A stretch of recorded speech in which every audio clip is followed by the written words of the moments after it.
l'avenir. Mais vous pensez que Prigojine est un homme qui agit seul, qui n'a pas de soutien pour être allé aussi près quand même Alors là, dans la capitale? je Je vais vous pense que poser la même question, je pense monsieur. qu'il y a beaucoup de gens qui considèrent que Poutine est un mou, que Poutine maintenant, comme diraient les jeunes, est à la loose, que c'est un loser. Ce qui est très intéressant chez Prigojine, c'est qu'il n'a pas seulement critiqué tactiquement Poutine, c'est-à-dire les erreurs. Il a parlé des dizaines de milliers de jeunes Russes, soldats russes qui sont morts inutilement, a-t-il dit. Donc c'est pas seulement une critique comme on avait en 1917 contre le général Nivelle en France, c'est aussi une critique stratégique.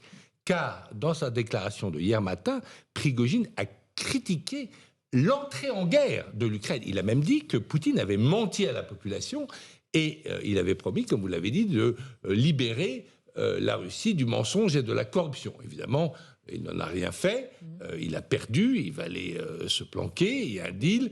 Certains des éléments, ceux qui n'ont pas pris la route vers Moscou, vont sans doute être intégrés dans l'armée russe. Les autres, bon, je ne sais pas, vont peut-être revenir dans leur... Mais être allé aussi loin, c'est la question qu'on se pose. Jean-François Colosimo, voilà un homme, Prigojine, qui a non pas seulement critiqué l'état-major russe, qui a critiqué la stratégie de Poutine et finalement le fondement de la guerre, et qui va aujourd'hui tranquillement, presque en exil en Biélorussie. Et le président Poutine affaibli, fragilisé, le laisserait ainsi, aurait négocié cela? Mais parce que Poutine n'a pas plus de pouvoir que ça. Il a perdu, je dirais, sa domination. Ça, c'est clair. Alors, revenons au fait. Lorsque Prigojine dit voilà, moi, je respecte le sang russe, c'est sacré. Bon, passons sur l'exagération, tu vois. Enfin, le sang russe qui coule en Ukraine et le sang ukrainien qui coule parfois mêlé de sang russe. En Ukraine, c'est énorme. Mais il veut dire par là, moi, je ne fais pas verser le sang, sous-entendu, on a cherché à faire verser mon sang. Ça, je crois que c'est très important de comprendre ça à l'envers. Le deuxième point, c'est que moi, je ne crois pas qu'il ait pu agir sans avoir des formes de feu vert implicites, en tout cas. Je ne parle pas d'appui, je dis simplement qu'il a dû, malgré tout, consulter, tâter le terrain avec quelques-uns véritablement des gradés du clan, que ce soit dans les services de sécurité ou les oligarques.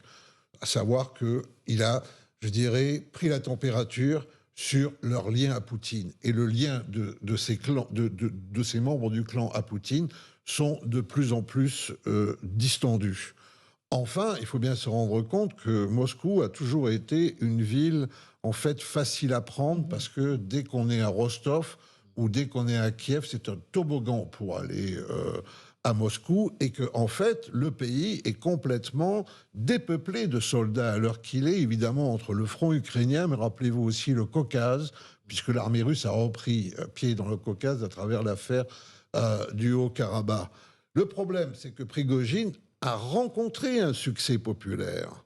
Ce succès populaire, il traduit notre difficulté à comprendre ce qui se passe dans l'opinion russe. On dit elle est passive. Oui, passivement, elle a dit c'est une histoire entre Prigojine et Poutine. Un succès populaire chez l'aile la plus chauvine du pays, pour reprendre votre formule?